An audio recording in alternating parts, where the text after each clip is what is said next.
아시고 나서 보시면요. 네. 예, 자손들이라고 시험 보는 분들한테 자손들이가 뭐 없죠? 우리에게 구하실 너무 필요 없습니다. 알았습니다. 공부하세요. 네. 자, 다음에 자, 봅시다. 우리 출애굽기 오늘 이제 1장 볼 건데요. 봅시다. 공부를 하면서도 부탁을 드리는데요. 여러분 더 감기나 여러 가지 절대 걸리지 않고 주의를 하셔야 됩니다. 그리고 특별히 감기가 걸렸다는 거면 얼른 회복할 수 있도록 하는 걸 주시세요. 최대한 빨리 건강 회복이 돼야 다시 열심히 공부할 수 있습니다. 네, 그게 제일 빠른 길이니까요. 그렇게 해나가시면 가장 속전속결로 나갈 수 있습니다. 자, 우리 출애굽기 보도록 하겠습니다. 출애굽기요. 1장부터 보겠습니다. 자, 출애굽기 1장, 우리 1절부터 시작해서 나오는데요. 네, 먼저 우리 1장 1, 2, 4, 5절 하시지만 특별히 5절을 좀 볼수 있어요. 5절을 보십니다. 자, 야곱의 허리에서 나온 사람이 모두 몇 명이라고 그러죠? 70명이라고 그러죠. 70이 요셉은 애굽에 있었다 이렇게 나오면 70명이 있었다라고 나오는 기록들이 좀 있습니다. 그 기록을 좀 같이 봤으면 좋겠어요. 70명이 있었다, 70명이 있었다라고 나오죠. 그래서 이제 창세기 46장에 나오고, 그 다음 지금 출애굽기 1장에 나오고, 그 다음에 한 군데가 더 있습니다. 어디냐면 신명기 10장 22절인가요? 네, 맞죠? 22절, 이게 5절이고 다시 무슨 20절인가 27절. 그 다음에 한 군데가 됐는데 7장 26절인가 될 겁니다. 14절이면 그리고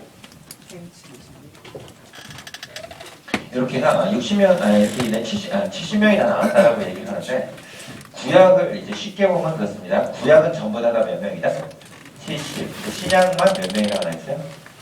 75명이라고 나와있죠?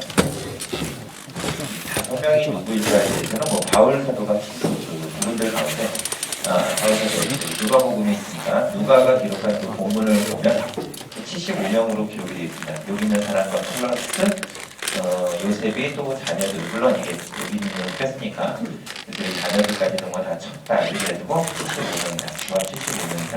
이렇게 이제 구체적으로 이야기를 하고 있습니다.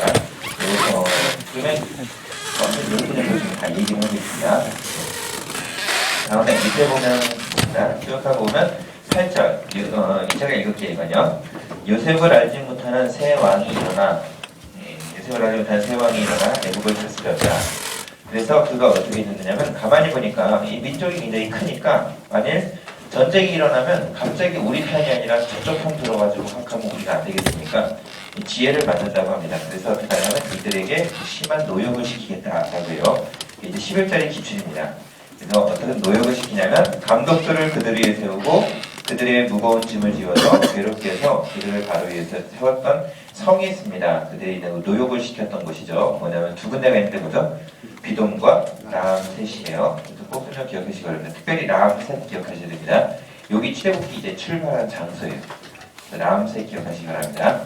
그러니까 이집트는 정확하게 가보진 않았습니다. 근데 이집트에 있던 모든 있던 그 피라미드라고 하죠. 그 엄청난 규모의 그 웅장함 이런 걸 많이 자랑한다라고 얘기를 해요. 특별히 라암셋 좀 기억하시기 바랍니다. 라암셋이요. 다음에 이들에게 있어서 이것만 세운 게 아니라 그들에게 힘겹게 했던 일이 있습니다. 이게 뭐냐면 14절이 또 기출입니다. 어려운 노동으로 그들의 생활을 괴롭게 하니 뭐라고 그러죠? 첫 번째 흙 이기기, 두 번째 벽돌 굽기, 세 번째 농사의 여러 가지 이렇게 해서 세 가지를 시켰습니다. 그래서 저희는 뭐라고 하냐면 이걸 보고 그냥 아까처럼 써서 뭐라죠? 흙, 벽, 그 다음에 농이라고 합니다. 세 가지 일, 국고성 기둥과 안을 세운 것 말고도 흑병농이라는 것들을 딱 보시면 돼요.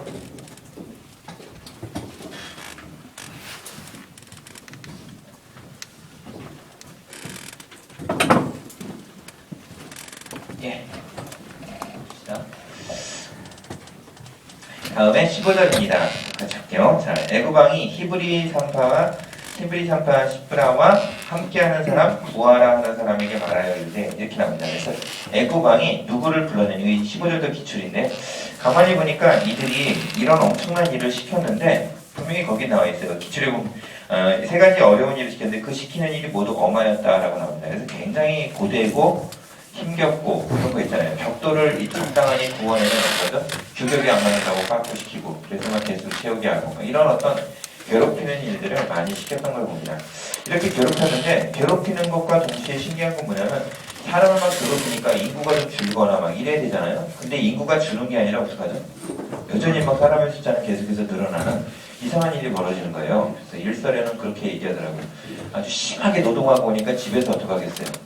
예, 자기 부인을 또 부인과 같이 뭐 여러 가지 있는 고뇌를 갖다 푼답시고 그렇게 하는 바람에 아주 애들이 많이 생겼다. 이렇게 또 해석도 하시더라고. 근데 제가 볼 때 그런 것 같지는 않고 하나님의 은혜 가운데 나갔던 것 같아요. 근데 일단 이렇게 된 상태에서 애구방이 가만히 있으면 안 되겠어요. 그래서 3파를 부릅니다. 그 사람이 누구라 그러죠? 시프라와 보아예요. 근데 이 두 사람을 꼭 아셔야 됩니다. 특별히 십보라가 있고 십브라가 있고 그래요. 십보라는 누구죠? 모세의 아내입니다. 그리고 여기는 3파예요. 그러면 부아라고 있는 인이 들어가면 부라라고 하는 인이 있으면 누구죠? 예, 부아 말고 이런 사람도 있어요. 누구죠? 이상 꼭 알아야 되는. 기도원이라고 아십니까? 사사기에 보면 이 기도원이라고 있는 인물이 있는데 기도원의 부하가 누구예요? 또 부하예요. 부하가 부하예요. 좀 이름들이 되게 좀 그런데 다 하셔야 됩니다. 사사기 7장.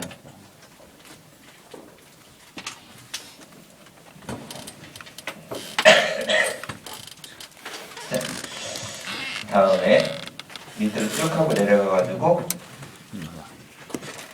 쭉 하고 내려가서 보면은 그래요. 어떻게 되냐면 이들에게 얘기합니다. 뭐냐 아들이거든 어떻게 하라? 원래 죽이고 딸이거든 어떻게 하라? 살려주라 이러잖아요. 그래서 딸로 태어나는 게 행복인지 아시기 바랍니다.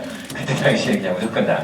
근데 이 두 명이 너무 신기한 건 뭐냐면 이들이 믿음을 가지고서 절대로 이 사람들을 죽이지 않아요. 왜냐하면 하나님을 경외하기 때문에 그래요. 그래서 어떻게 하냐면 이들이 뭐라 그러냐면 이제 지혜로운 말로 이야기를 합니다. 그래서 우리가 가보니까 이미 아이가 나왔기 때문에 저희가 어떻게 할 수 없었다. 이런 이야기를 해요. 근데 사실은 하나님을 그들이 더 경외했기 때문이다. 이런 표현을 쓰고 있습니다.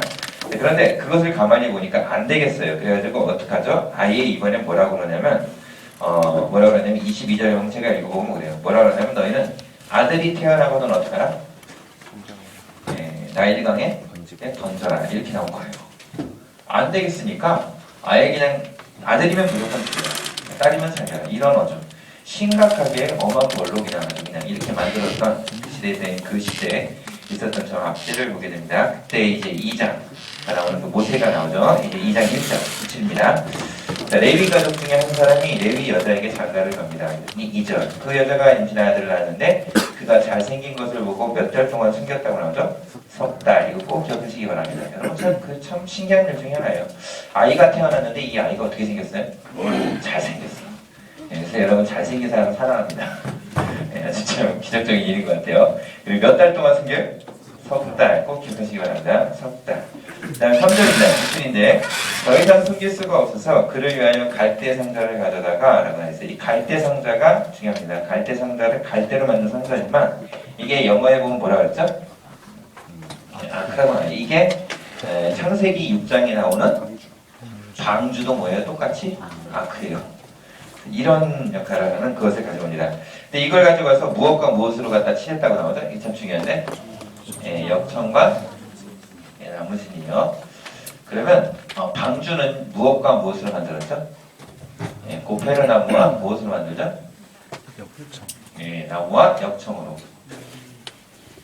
이건 두 가지를 가지고서 이제 만들고 이건 갈상자와 역청과 나무진 이렇게 있죠. 역청만 발라서는 안 됐던 것 같아요. 나무진을 더 발라서 방수가 잘 될 수 있도록 그 아이에게 절대 물이 들어가지 않도록 이렇게 만든 걸 보게 됩니다. 이중 방수이기도 하고요. 어머니가 지혜롭다라고 생각이 됩니다. 그리고 아이를 이렇게 강으로 끼어로 보냅니다. 그런데 참 신기한 일이 벌어져요. 어떻게 되냐면 4절에 보면 그래요. 그의 누이가 어떻게 되는지 알려고 멀리 섰다. 그의 누이가 있는데 누이가 누구죠? 미리암이 있죠. 이렇게 있어요. 그런데 어떻게 되냐면 5절에 보면 바로의 딸이 목욕하러 나일강으로 내려오고 나일강가를 거닐 때 갈대 상자를 보고 신현을 보고 뭐라 해요? 가져오라고 합니다. 정말 기적적인 일인데 3개월을 감춰놓고서 이제 나일강에 띄웠어요. 그러면 이제 그 아이의 생명은 어떻게 되죠? 정말 전적으로 하나님 안에 모든 걸 맡게 되지 않습니까? 근데 신기한 건 그날 어떤 일이 벌어졌는지 알 수 없는데 바로의 공주가 밖으로 나와서 목욕하는 날이었던 거예요. 그게. 근데 목욕을 하는 날이 정해진 건 아니고요. 아마 그때 대체적으로 여러분 여자가 밖에서 목욕하겠습니까?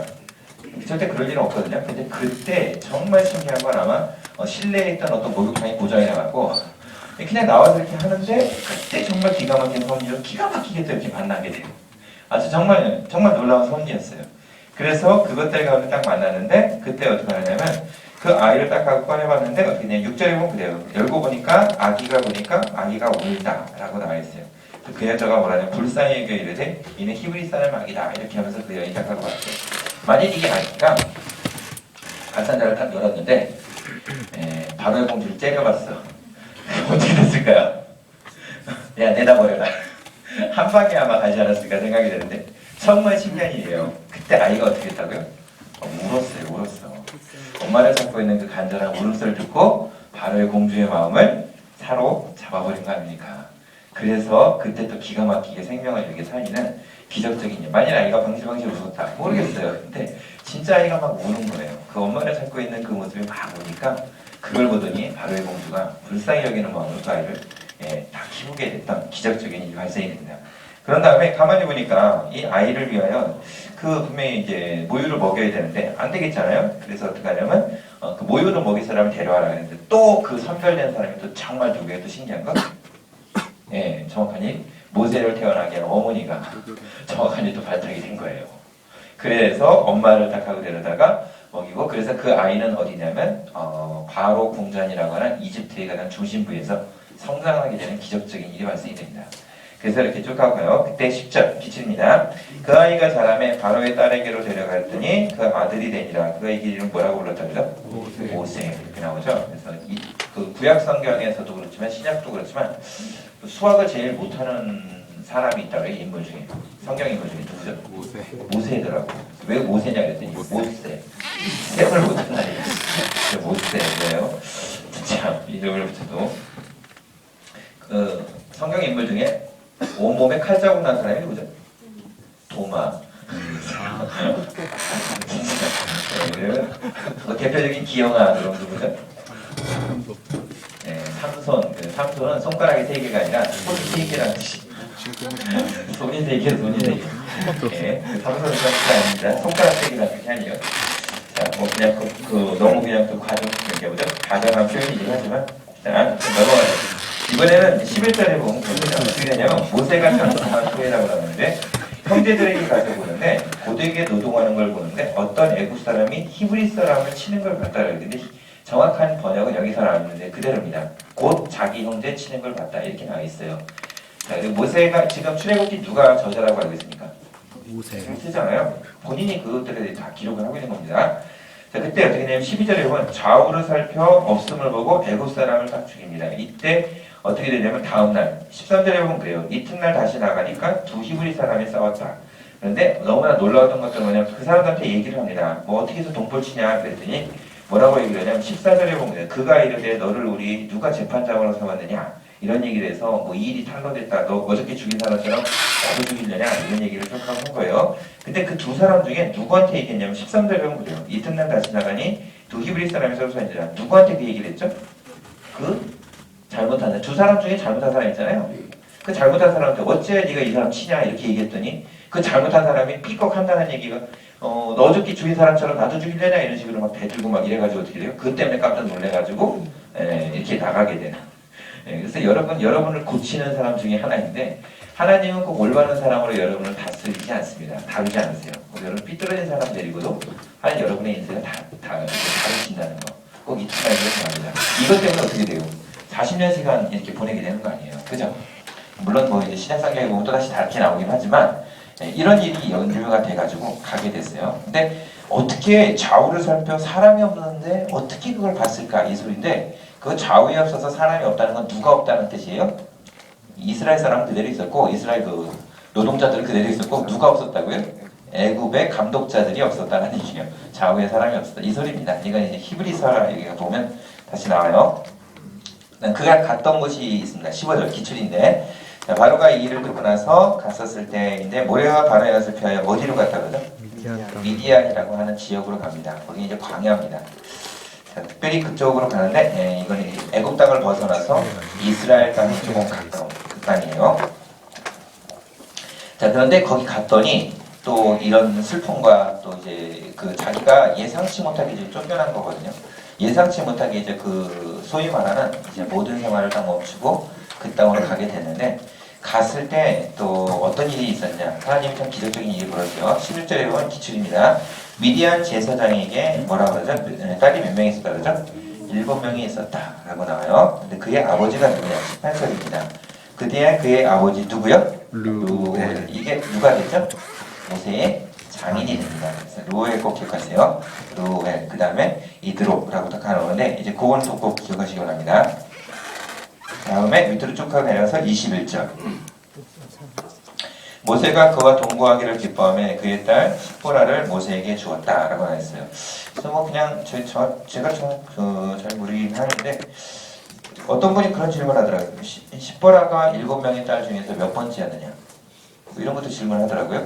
몇 번째였죠? 첫 번째. 혹시 전부 잘 모르겠어서 그런가 또.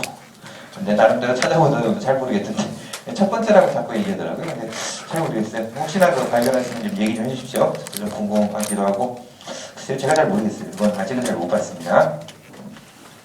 다음에 22절에 보면 그런다. 그가 아들을 낳으며 모세가 그의 이름을 뭐라고 불렀죠?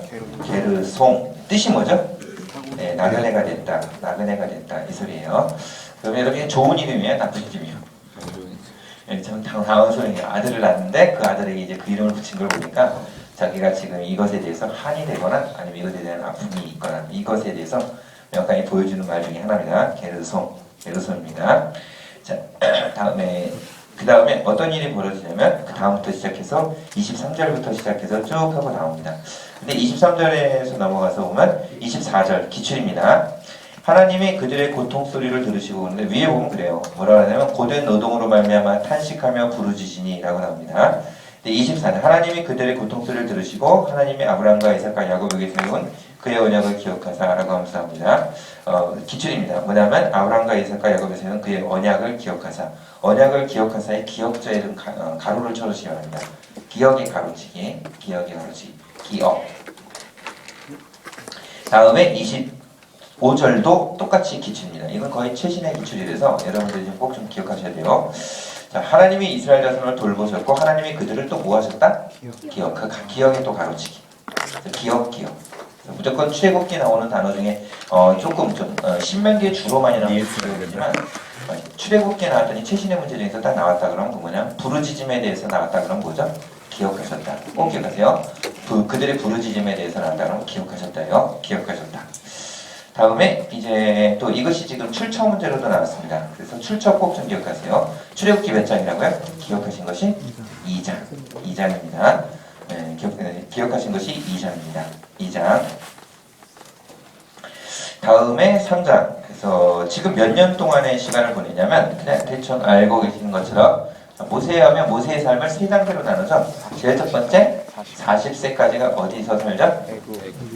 여기 이거면 이집트라고 하고, 그 다음에 또 나머지 40세를 또 언제까지 살죠? 이게 광야 생활이고, 그 다음에 나머지 40세가 또 어떻게 되죠? 이 미디안 광야고 광야 생활, 나머지 이끄는 생활, 인도하는 생활이요. 이렇게 해서 3단계로 일단 나눕니다. 40세를 나눕니다. 그러면 모세가 80세가 되었었을 때 얘기해요. 이제 3절인데 1절이 기출입니다. 모세가 그 장인 미디안 제사장 이드로의 양떼를 쳤을 때라고 나와요. 그래서 모세가 40년 동안 생활했던 생활이 어디? 장소는 광야인데 그의 주로 생활 패턴과 방식은 뭐죠? 베두인이라고 하기는 소위 말하는 무슨 생활이에요? 양치는 생활이었어요. 그 당시에 양치는 사람을 가장 뭐라 그러죠? 좀 천박하게 여기는 이런 거예요. 그때 저기 애국 사람에게도 요셉이 있었을 때 요셉이 형들에게 있어서 형들에게 그 바로 왕이 시킨 게 있죠. 너희는 뭘 잘하냐 그랬더니 뭘 하죠? 가축을 잘 친다라고 그랬죠. 그때 뭐라 그래요? 가축 치는 것을 애국 사람은 뭐라고 얘기했다 그러죠? 부정한 사람이다. 좀 천이 여겼다고 나와요. 그래서 지금 이런 생활을 하고 있는 것도 쉽지 않았던 시간일 거라고 봅니다. 가장 좋은 생활도 있지만 가장 그렇지 않은 생활들이 두 가지가 있는데 이게 다 필요해요. 왜 그러냐면 하나님이 그 이후에 있는 생활들을 가지고 가시기 때문에 그런 것 같아요. 이 두 가지 딱 겪고 났을 때 하나님의 산 어디에 이르렀다 그러죠? 호렙. 요 하나님의 산 호렙과 동일한 이름이 뭐죠? 호렙산 혹은 신의 산. 꼭 기억하세요. 호렙산, 신의 산. 가는데 2절에 보면 그래요. 여호와의 사자가 떨기나무 가운데서 나오는데 불꽃 안에서 그에게 나타났어요. 근데 가만히 보니까 떨기나무에 불은 붙었는데 떨기나무가 사라지진 않아요. 그래서 3절에 보면 그런데 지금 나오는 이것은 출처 문제로 나왔어요. 3장 2절 출처 문제로 떨기나무에서 나온 거. 또 하나는 3장 자체 장제목이 중요합니다. 뭐죠? 모세 소명장이에요. 모세 소명장 되게 중요합니다. 모세 소명장. 다음에 4절에 보면 그렇죠. 기출인데 여호와께서 그가 보려고 돌이켜오는 걸 보신지라. 이게 왜 그러냐면 제일 처음에 이 광경을 보니까 어떻게 됐어요? 무서워가지고 어떻게 한 겁니까? 뒤로 맨 처음에 도망갔어요. 가다가 어떡하죠? 다시 보겠다고 온 겁니다. 그때 여기서 보면 뭐라 그러냐면 돌이켜서 왔더니 하나님이 떨기나무 가운데 그를 불러 이르시되 딱 하면서 말을 시작을 하는데 일단 기출입니다. 모세야 모세야 하심에 내가 여기 있나이다 라고 딱 하고 얘기하죠. 되게 중요한 것 중에 하나예요. 하나님이 여러 가지 형상 중에 왜 이런 걸 보여주셨을까? 불꽃 같은 눈빛을 보여주시면서 막 광야한 백성들을 막 이렇게 이끌어가는 아주 멋진 비전을 보여주시면 모르겠는데 떨기나무라는 것을 가만히 보여주시고 떨기나무 불꽃이 이렇게 있고 근데 그것이 이제 불이 타지 않는 걸 보여주세요. 근데 이제 그 광야는 가보면은 나무들이 떨기나무들이 이렇게 있습니다. 근데 떨기나무가 강한 존재예요, 약한 존재예요. 떨기나무가 떨기나무 약합니다. 그리고 심지어 가만히 둬도 뜨거운 햇볕에 있으면 불이 나버려요. 그만큼 이제 연약한 존재예요. 근데 신기한 건 무슨 얘기냐면 가만히 햇볕에 냅둬도 불 붙는 저게 누가 와서 불을 붙였는데도 불이 안 붙어. 이게 뭘 얘기하겠어요? 그렇게 연약한 모세를 하나님이 어떤 불이 타른다 할지라도 그걸 철저히 붙잡고 계신다라고 하는 하나님에 있는 강력한 이미지를 갖다가 심어준 거예요. 내가 너를 이렇게 붙들겠다. 네가 아무리 연약하다 할지라도 어떤 불꽃도 너를 사르지 못할 것이다 라는 걸 확 하고 보여줬던 비전이 바로 떨기나무의 불꽃 현상이었어요.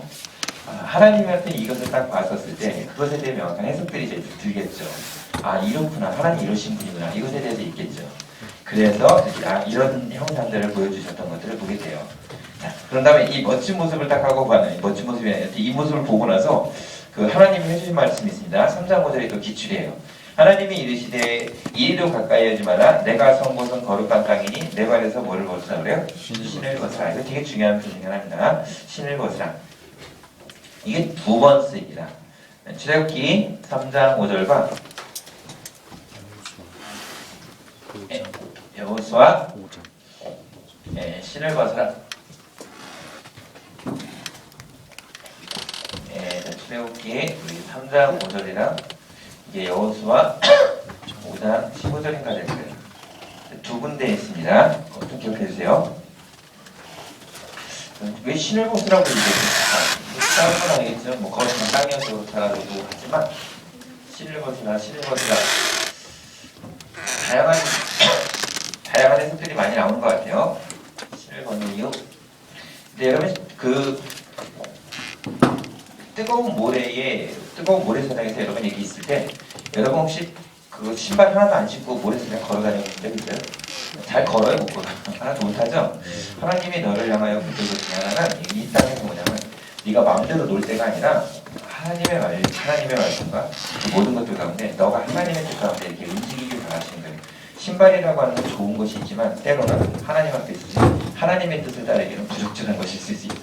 편하지 않기를 바라는 거예요. 하나님 앞에 지금의 모습들처럼 잘 움직이지 않고 하나님이 하시는 부분을 잘 따라오기를 원하시는 인도함에 대한 표현이 여기 있습니다. 여러분이 꼭 인도함을 받을 때는 불편할 수 있어요. 근데 그때 그것을 잘 이렇게 따라갈 수 있기를 바랍니다. 그래서 이것을 딱 경험하고 나서 하나님께서 주셨던 말씀이 8절입니다.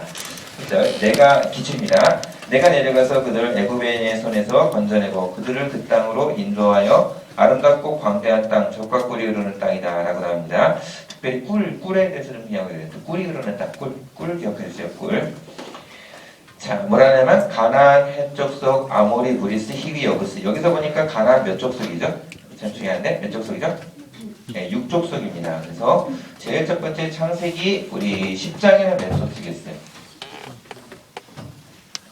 10장에는 11족속이고 그 다음에 창세기 똑같이 이제 15장에는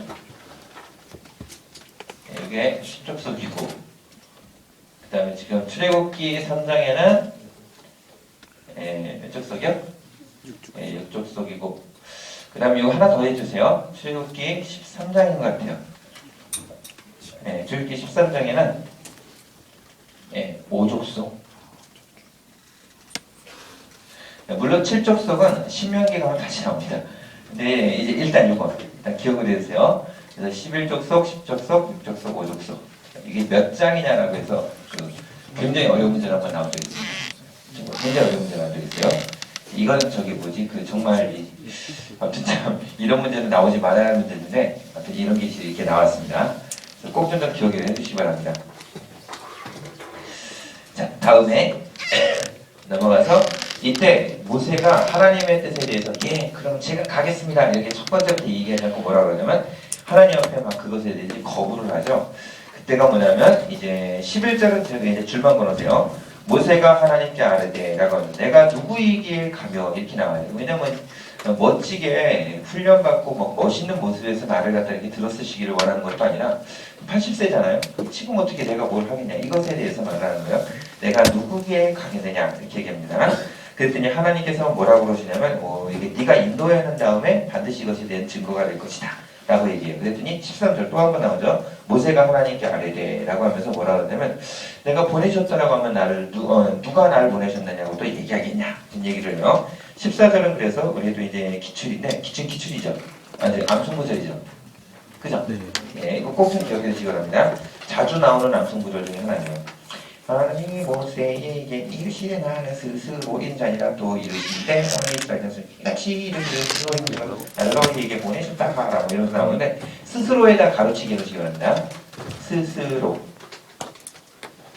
또 하나가 나오죠. 이스라엘 자손에게 이같이 이르시되 스스로 있는 자가 있어 스스로에 또 가로치기. 스스로. 즉 뭐냐면 여러분들이 이 땅에 창조되었을 때 여러분을 창조한 자가 누구냐 그러면 여러분의 아버지 어머니가 될 거예요. 여러분의 아버지 어머니 누가 창조했죠? 할아버지는. 또 누가 창조했죠? 그럼 계속 창조한 부분이 나와요. 그런데 하나님은 뭐라 그러냐면 하나님은 어떠한 누구로부터 창조된 신이 아니라 하나님 자신으로부터 시작된 것이다. 이런 표현을 뭐라고 스스로 있는 자. 이 소리예요. 나는 누구에게 지음받은 자가 아니라 내가 짓고 내가 만드는 자다. 이 소리를 하는 거예요. 그래서 나는 스스로 있다라고요. 애굽에 있는 신의 개념은 그렇지 않습니다. 그래서 아마 이 얘기를 들었을 때 굉장히 충격적이었을 거라고 생각해요. 온 창조자. 우리 얘기 정말 놀라웠다는 얘기를 아마 할 거라고 굉장히 저는 큰 충격이라고 봅니다. 다음에 암송구절 바로 다음 절 되게 중요합니다. 15절 기출인데 굉장히 중요해요. 하나님이 또 모세에게 이르시되 너는 이스라엘 자손에게 이같이 이르기를 너희 조상의 하나님 여호와 아브라함의 하나님 이삭의 하나님 야곱의 하나님께서 나를 너희에게 보내셨다 하라. 이는 나의 영원한 뭐라 그러죠? 이름이요 대대로 기억할 가로치기. 뭐죠? 나의 뭐죠? 칭호. 요거 가로치기. 이게 또 기출로 나왔어요. 그리고 지금 말하는 건 몇 장이냐도 나왔습니다. 몇 장이냐. 그랬더니 가만 보니까 어디 있어요? 출애굽기 3장 암송구절 바로 다음 절에 있었어요. 무슨 얘기 아시겠죠? 그래서 지금부터는 이제 계속해서 나오긴 하는데 그 암송구절만 보시면 안 되고 암송구절 바로 뭐를 봐야 돼요? 전절과 다음 절을 보실 줄 아셔야 돼요. 거기서 꼭 시험 문제 나옵니다. 그러면서 뭐라 그래요? 꼭 암송구절 다음 절이나 전절을 시험 문제 내고서 이거는 몇 장이냐 이렇게 물어봐요. 그러니까 어디야 그랬는데 찾아보니까 어디 있어요? 암송구절 바로 전절이나 다음 절에 있었던 거예요. 그래서 이제 당황스러울 때가 이런 것이 있습니다. 그래서 즉 암송구절을 잘 봤느냐 이 소리도 되겠죠. 그래서 꼭 그것이 나옵니다. 이제 시험 문제 유형 중에 하나였어요. 여러분 꼭 암송구절만 보면 안 되고 암송구절 바로 전절이나 다음 절을 보시기 바랍니다. 그래서 저희는 어떻게 하죠? 암송구절은 안 보고 암송구절 전절과 다음 절만 봅니다.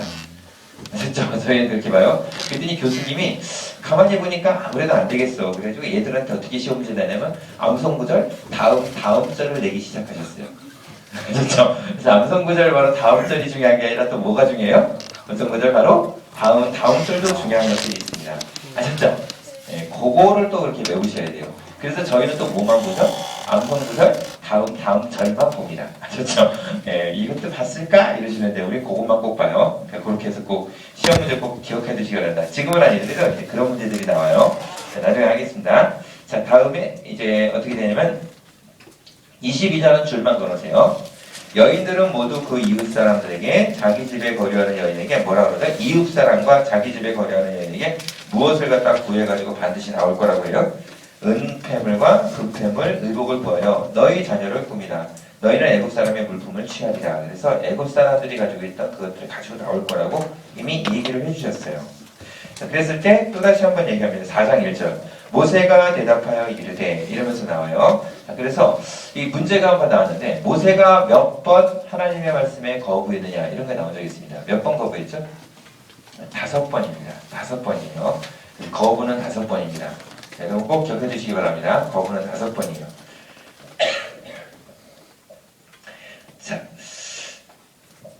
하나님께서 부르셨을 때 5번씩이나 거부했다는 건 겸손의 표시일까요? 아니면 진짜 못하겠다는 표시예요? 진짜 못하겠다. 이제 못하겠다는 뜻입니다. 그런데 하나님 어떡하시죠? 꼭 시키세요. 참 이상하더라고. 아무튼 참 하나님이 참 하나님의 참 멋진 모습이라고 생각이 돼요. 자, 이랬을 때 뭐라 그러냐면 그러나 그러면서 쭉 하고 나요. 여호와께서 내게 나타나지 아니하였을 것이다. 이렇게 얘기했더니 뭐라 하냐면 네 손에 뭘 갖고 있냐 했더니 지팡이를 갖고 있다고 합니다. 그랬더니 뭐라 하냐면 지팡이를 한번 던져보라 합니다. 던졌더니 지팡이가 뭐로 변해요? 뱀으로 변해요. 이게 출처 문제 나왔습니다. 몇 장이죠? 출애굽기 4장이에요. 4장. 지팡이가 뱀으로 변한 건 4장입니다. 그래서 그림책에 보면 지팡이가 이렇게 뱀처럼 보입니다. 보이세요? 네. 네, 지팡이 뱀처럼 보이세요? 네. 그림책에 보면 그것이 그려져 있어요. 그랬더니 거기 앞에서 무서워서 피합니다. 왜냐하면 이 사막에 있는 뱀은 한 번 굴리면 더 이 장난이 아니잖아요. 그래서 그것 때문에 무서워서 피했더니 이 뱀을 피했더니 주님이 뭐라 그러니까 여호와께서 뭐라 그러냐면 4절에 보면 그러죠. 모세에게 이르되 내 손을 내밀어 뭐를 잡으라 그러죠? 꼬리를 잡으래요. 여러분 뱀 잡는 사람은 반드시 잡으려면 어디를 잡아요? 머리를 잡아야 돼요. 안 그러면 물립니다. 근데 지금 뭘 잡으라고 그러셨어요? 꼬리를 잡으라는 거예요. 정말 황당한 일 중에 하나거든요. 그런데 정말 믿음으로 그 꼬리를 딱 잡습니다. 정말 이건 죽는 거예요. 자칫하면. 왜냐하면 잡았다가 자기 물면 끝 아니에요. 근데 거기에 대해서 정말 잡습니다. 잡았더니 어떤 일이 벌어져요? 다시 지팡이로 변하는 기적적인 일을 경험을 하는 거예요. 정말 참 놀랐을 거라고 생각이 돼요. 그 다음에 이것만이 아니라 하나 더 하라고 그래서 6절에 보면 그래요. 여호와께서 이르시되 내 손을 품에 넣으라. 그랬더니 넣었다가 꺼내보니까 뭐가 생겼다 그러죠? 나병이 생겼다. 이 문둥병이라고 하는 이 나병은 오직 누구만이 주신 병이다. 이렇게 알고 있어요. 이건 하나님의 것이다. 이렇게 한 것이 있어요. 아, 이것은 분명히 이런 것은 분명히 하나님께서 이런 부분을 하신다. 이런 것들이 있어요. 근데 그 병은 또 누구만 고칠 수 있겠어요? 그러면 하나님만 고칠 수 있겠죠. 다시 한번 넣었다 뺐더니 어떻게 됐어요? 본래의 삶로 그대로 돌아오게 됩니다. 이건 뭐다? 하나님의 기적적인 문제라는 것들을 금방 알아요. 그래서 그거 뭐라 그러냐면 첫 표적에 대한 것들은 믿지 못할지 몰라도 두 번째 표적은 믿을 것이다. 이런 얘기를 해요. 그러나 이것도 못 믿겠으면 어떡하냐. 나일강에 물을 떠서 그 앞에 뿌려라. 그럽니다. 그랬더니 뭐가 된다 그러죠? 구절에 보면 하는데 나일강에서 뭐가 된다 그러죠? 피가 될 것이다. 이렇게까지 대해서 세 가지를 다 보여줍니다. 그랬는데 뭐라 그러냐면 이렇게까지 있는 이적도 중요한데 이적보다 더 중요한 것이 한 가지가 있었던 것 같아요. 10절에 보면 그런데 기출입니다. 모세가 여호와께 아뢰되 오 주여 나는 본래 말을 잘하지 못하는 자이다. 이렇게 나와 있어요. 그래서 이런 많은 백성을 이끌려면 뭐를 잘해야 된다고 알고 있어요? 말을 잘해야 되는 줄 알았어요. 많은 백성을 이끄는 데는 말을 잘할 필요는 없어요. 하나님이 인도하시는 거를 내가 앞서서 따라가기만 하면 되지 말에 대해 목숨을 걸 필요는 없는 것입니다. 자, 꼭 좀 기억해 주시기 바랍니다. 말.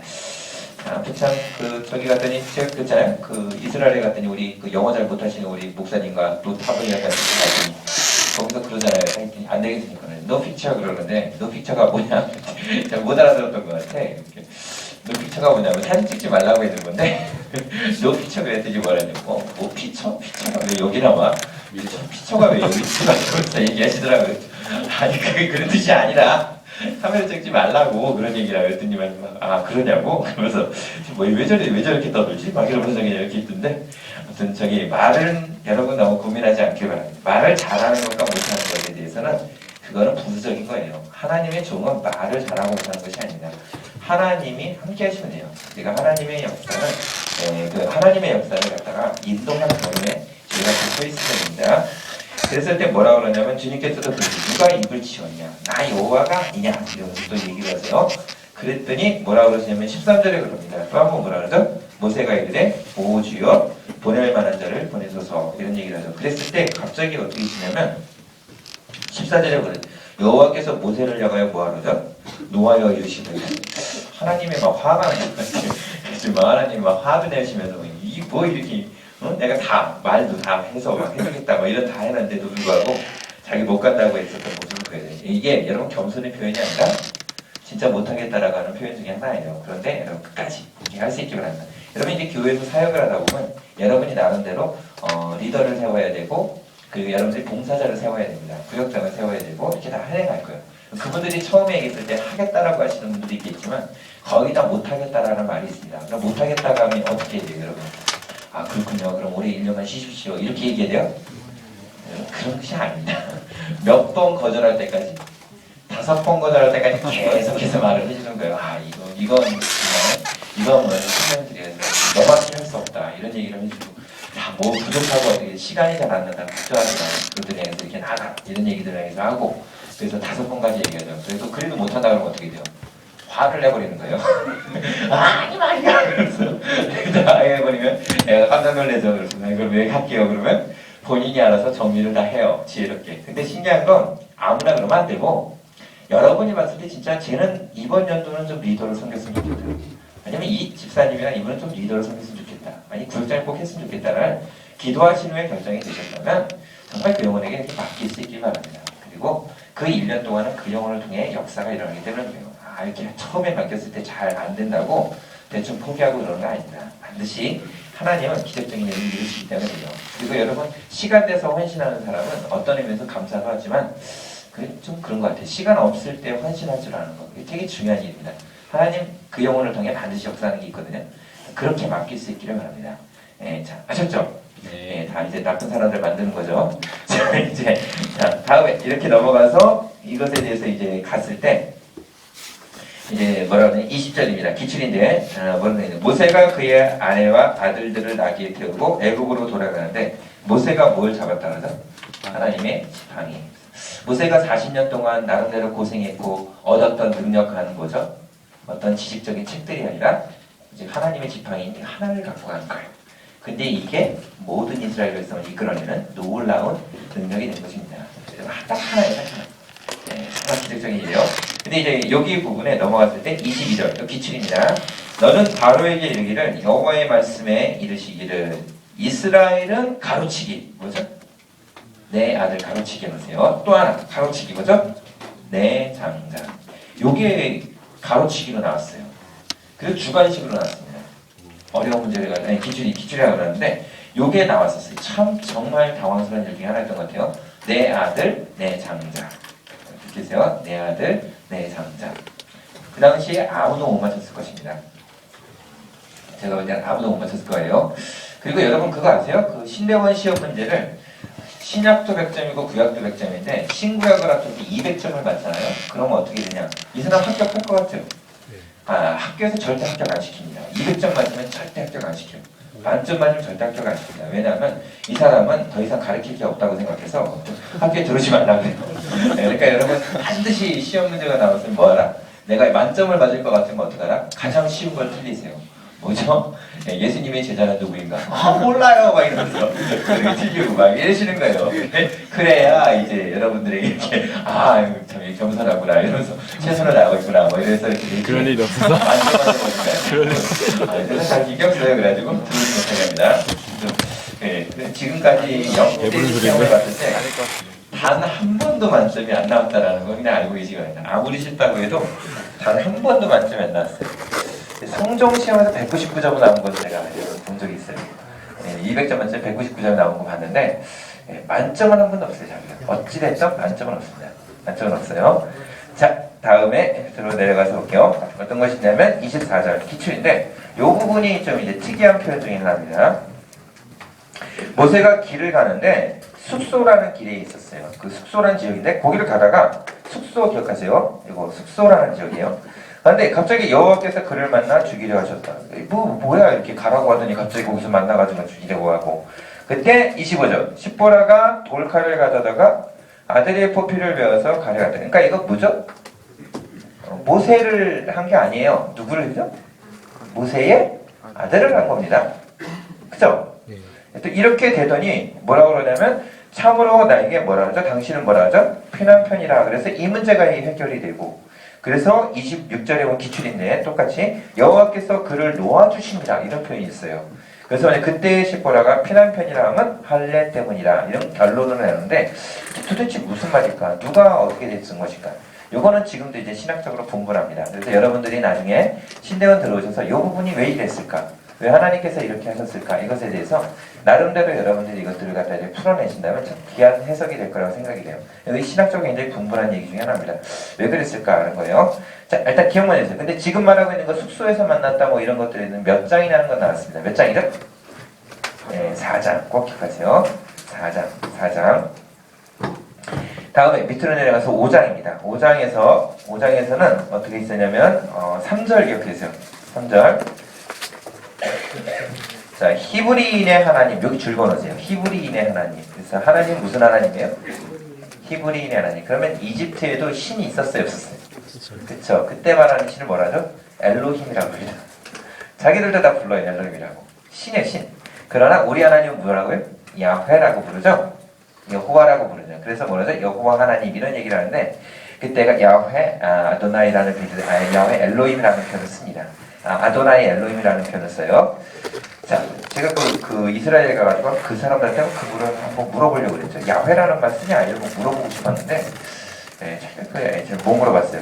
금방 그런 것들 그때는 잘 몰랐었어요. 그냥 쭉 하고 넘어갔는데 네, 자, 들어갈게요. 그 다음에 어떻게 되냐면 우리 이제 가겠다. 하나님을 우리를 보내시기를 원한다. 이런 말을 했어요. 그랬더니 7절이 기출입니다. 뭐라고 하냐면 너희는 백성에게 다시는 벽돌에 쓸 집을 전과 같이 주지 말라.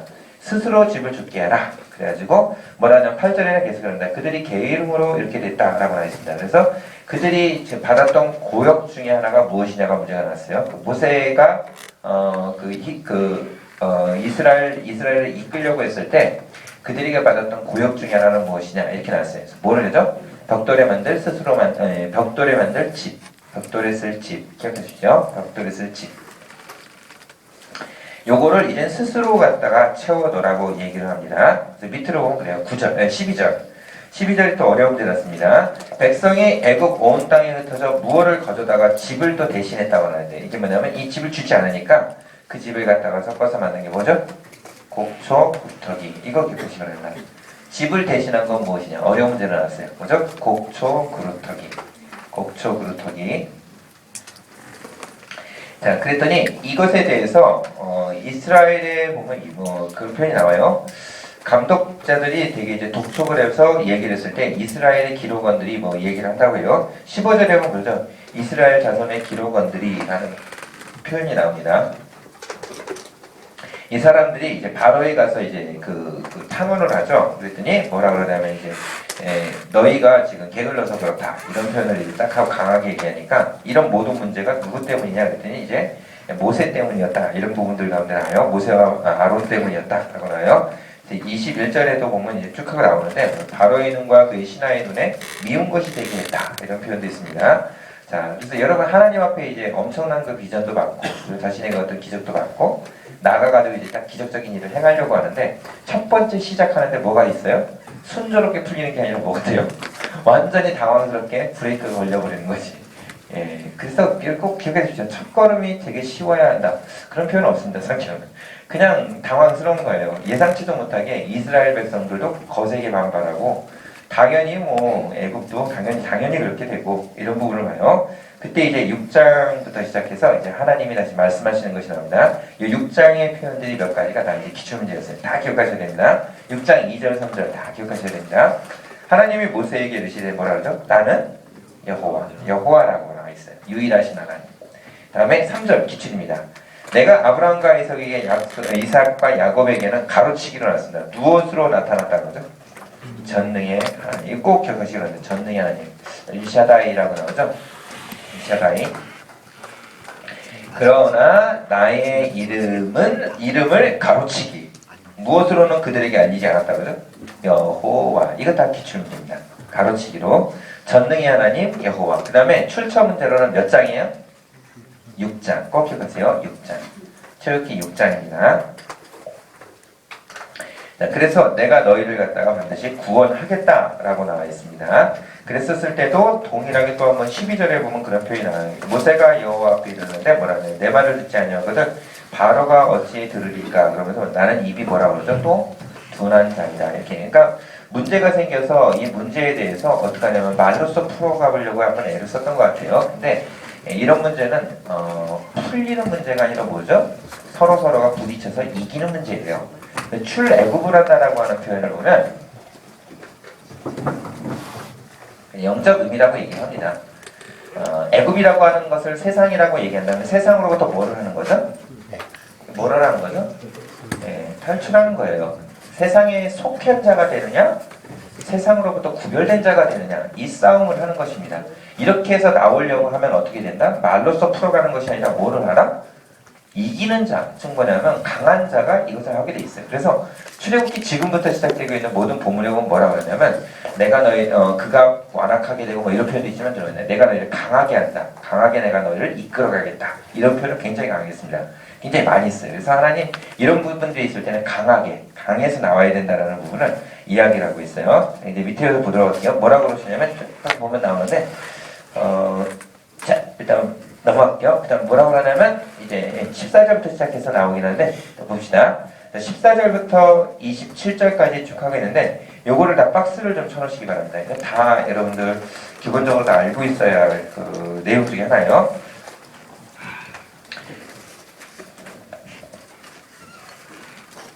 자, 출애굽기 6장에 갑작스럽게 나타난 족보가 하나 있습니다. 출애굽기 6장 장제목 중에 하나인데 족보예요. 그 중에 뭐냐면 루벤과 시므온과 레위의 족보예요. 거기서 14절 그들의 조상을 따라 집의 어른이 이러하니라. 그래서 그들의 장자라고 나오는데 누구죠? 루벤의 아들들 내는 다 알아야 됩니다. 족장들이 있습니다. 뭐죠? 루벤은 뭐죠? 하발, 갈이랍니다. 꼭 기억해 주세요. 하녹, 발룩, 헤스론, 갈미. 이 사람의 아버지는 누구였느냐 나온 적이 있습니다. 누구예요? 루벤. 야곱의 12아들에 있는 첫 번째 장자가 누구죠? 루벤이죠. 그래서 루벤의 아들들이에요. 다음에 15절에 보면 시므온의 아들이 나옵니다. 이거 다 기억하셔야 돼요. 여야, 오야, 소사 이렇게 됩니다. 여야, 오야, 소사.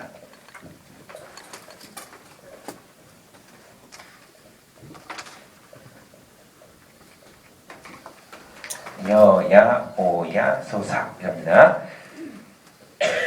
15절에 보면 여무엘, 야민, 오핫, 갈미, 야긴 이렇게 나올 겁니다. 야긴, 소할. 그다음 맨 끝에 보면 뭐라고 나왔죠? 가나안 여인의 아들 누구라고 나와있어요? 사울 이럽니다. 그래서 여기까지 여야, 오야, 소사. 야야가 두 번 들어가는데 야민이고 여기는 야기입니다.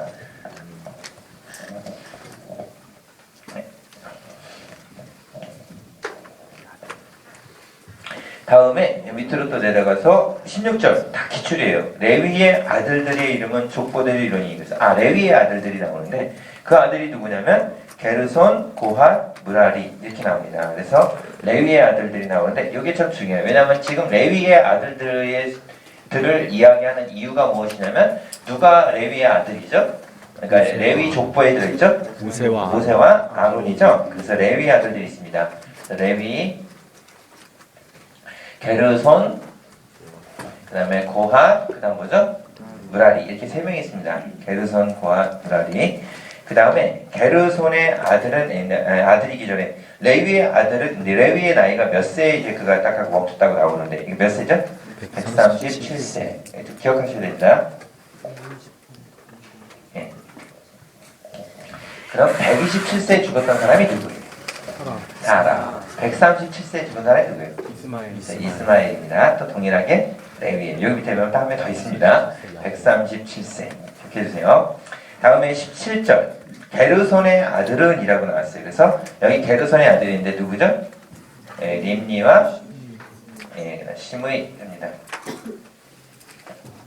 그래서 저희는 어떻게 하냐면 게르손의 아들은 여기를 보시면 게르손의 아들은 요 앞글자만 띄면 뭐가 돼요?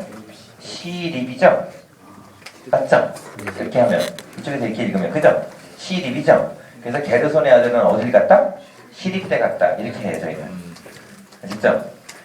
등록금 싼데 국립이니까 자 거기 갔다 이렇게 얘기합니다. 그 다음에 고핫의 18절 고핫의 아들이 나오는데 아므람과 이스라엘과 헤브론과 우시엘. 그래서 고핫 자체도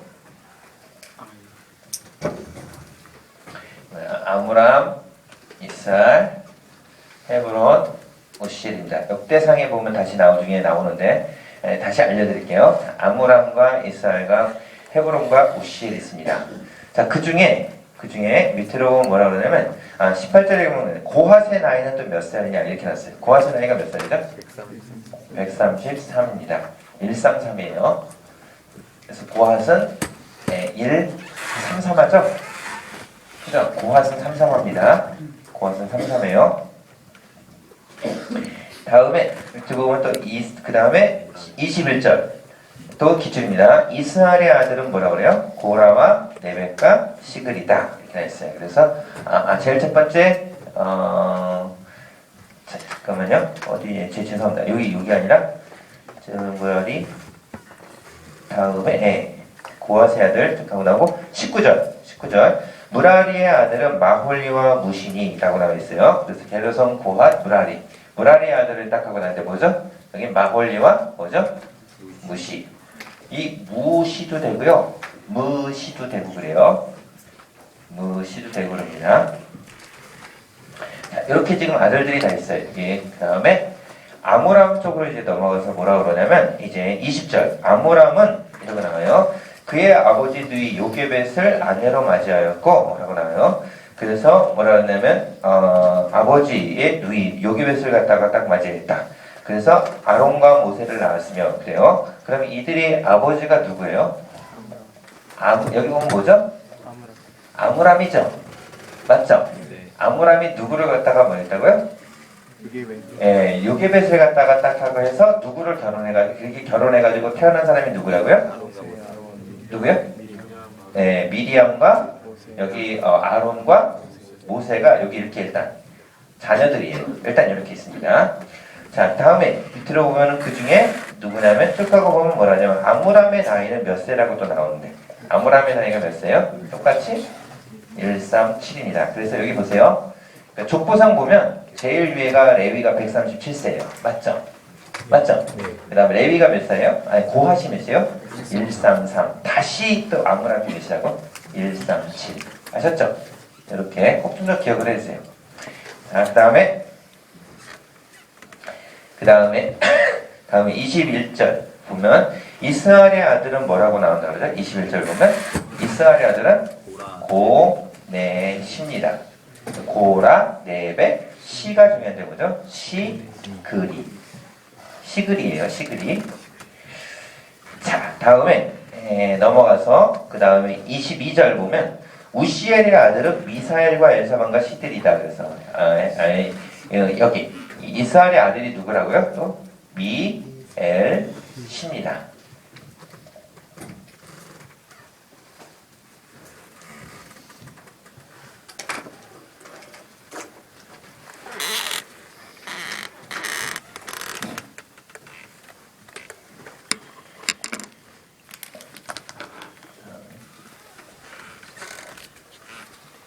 자, 여기 헤브론은 안 나와요. 일단 신경 쓰지 마시고 미엘시라고 나오는데 이게 우시엘에 대한 아들이라고 나와 있습니다. 자, 이스라엘의 아들이 누구라고요? 고라와 레벡과 시그리. 여기가 시가 뭐냐면 시그리고 여기 있는 시는 뭐죠? 시들입니다. 아셨죠? 여기는 글이에요. 여기는 들이고. 그래서 기억이 앞서죠? 디귿과 비교해보면. 자, 앞에가 기억이고 뒤가 디귿입니다. 자, 그러면 고라 족속 나오죠, 나중에. 고라당이 반역한다고 나오죠? 그 고라당이랑 여기 있던 가만히 보니까 아론이나 모세나 어떻게 돼요? 레벨은. 레벨은 어때요? 같죠? 무슨 얘기인지 아시겠죠? 그래가지고 나랑 레벨 같은데 왜 너가 자꾸 이렇게 앞서냐 이래가지고 덤벼가지고 어떻게 하죠? 고라당 반역한 건 있다가 어떡하죠? 땅이 열려가지고 어떡하죠? 완전히 일본 땅 됐죠? 그냥 이렇게 돼버린 거예요 그냥. 이제 일단 기억해 주세요. 자, 다음에 넘어가서 그 다음에 뭐라고 하냐면 23절 중요합니다. 아론은 누구를 갖다 아내로 맞았다 그러죠? 암미나답의 딸 나손의 누이라고 누구는데 누구라고 그래요? 엘리세바. 엘리세바 기억하셔야 돼요. 그 부인이 누구냐가 되게 중요합니다. 엘리세바. 암미나답의 딸 나손의 누이 엘리세바. 기억해주세요. 그래서 여기 있던 아들을 태어나게 하는데 이 모세에 보면 이제 좀 넘어가서 모세의 아들이 나오고 아론의 아들이 납니다. 자, 모세의 아들 있는데 누구죠? 아까 말한 대로 뭐죠? 게르. 여기는 레위의 아들은 게르 손이고 모세의 아들은 게르 게르 솜 있고 또 그 다음에 18장에 가면 나오는데 엘리에셀이 있습니다. 그래서 두 명이 있고 아론의 아들은 뭐라 그래요? 나답과 아비후와 엘라살과 이다말 이렇게 해서 네 명이 있습니다. 다 중요한 인물들이에요. 다 기억해 두시기 바랍니다. 다음에 밑에 보면 25절에 보면 그 다음에 이제 요것도 나옵니다. 그 24절도 참 중요합니다. 고라의 아들이 나오는데 고라의 아들 3명 좀 기억하세요. 누구죠? 아실, 엘가나, 아비아사. 이것도 기억하시죠. 여기 누구? 고라. 여기 있죠. 고라의 아들이 누구예요? 아실, 엘가나, 아비아사. 이렇게 나옵니다. 다 중요해요. 다음에 밑으로 내려가서 25절. 아론의 아들 엘라살은 부디엘의 딸 중에서 아내를 맞이해서 여기 보면 아론의 딸을 보면 엘라살. 엘라살의 아들을 맞이해서 그 아들의 이름이 뭐예요? 비너스라고 합니다. 자, 그래서 이 계보라고 할 수 있는 이거를 여러분들이 이렇게 잘 그려서 꼭 다 기억하셔야 됩니다. 싹 하고 다 기억하셔야 돼요. 자, 무슨 일인지 아시겠죠?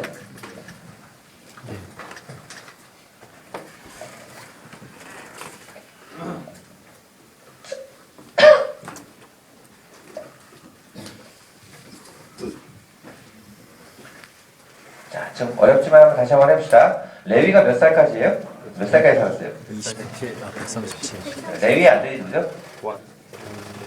게르손과 고핫과 무랄이고 게르손과 고핫과 같은 이름이 뭐예요? 그핫 똑같습니다. 그 다음에 무랄이에 딱 하고 있는데 게르손의 아들 2명 있어요. 누구예요? 림리와 시므이죠. 그래서 뭐라 그래요? 거꾸로 뭐라 그랬어요? 시리 때 갔다 그랬죠. 고핫의 아들이 나옵니다. 누구예요? 아므람, 이스라엘, 헤브론, 우시엘, 우시엘이요.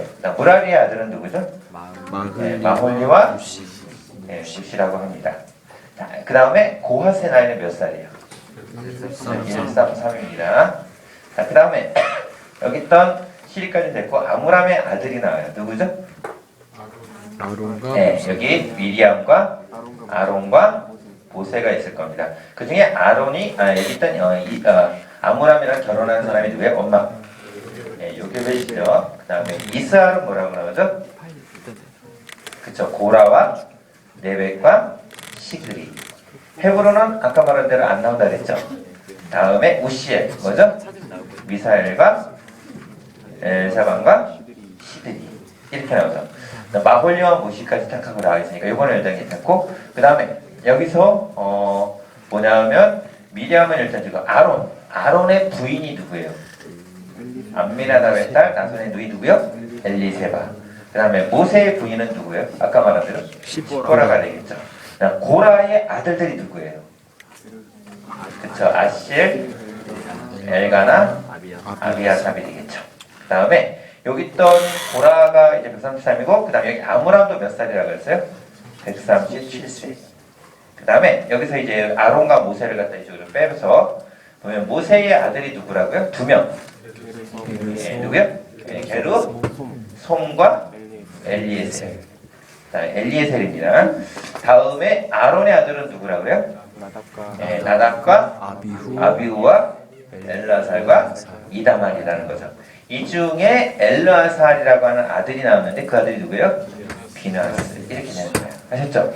계보를 대충 그실 수 있겠죠? 예, 한번 얘기 딱 합니다. 이런 계보가 신구약을 합쳐가지고 한 20-30개 돼요. 그걸 다 배우시면 됩니다. 아셨죠? 싹 배우시면 돼요. 저는 우리 할아버지 이름을 잘 기억을 못하겠어요.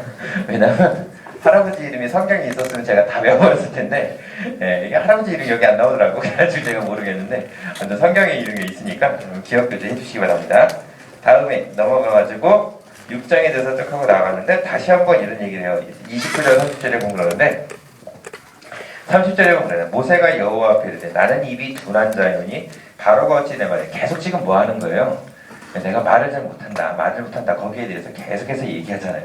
그리고 말로써 모든 것들에 대한 능력이 있을 거 알지만 여러분 말에 능력이 있는 게 아니라 실제 능력은 말이 아니라 행함이다, 행함. 그걸 보여주면 되잖아요. 하나님이 함께 하신다는 거. 그래서 뭐를 갖고 있어요? 말을 갖고 있지 않고 뭘 갖고 있어요? 하나님이 보내주셨던 지팡이를 보여주면 되잖아요. 지팡이에 대한 역사가 있으니까. 그게 하나님에 대한 우리의 붙듦이 되어야 되는 것이에요.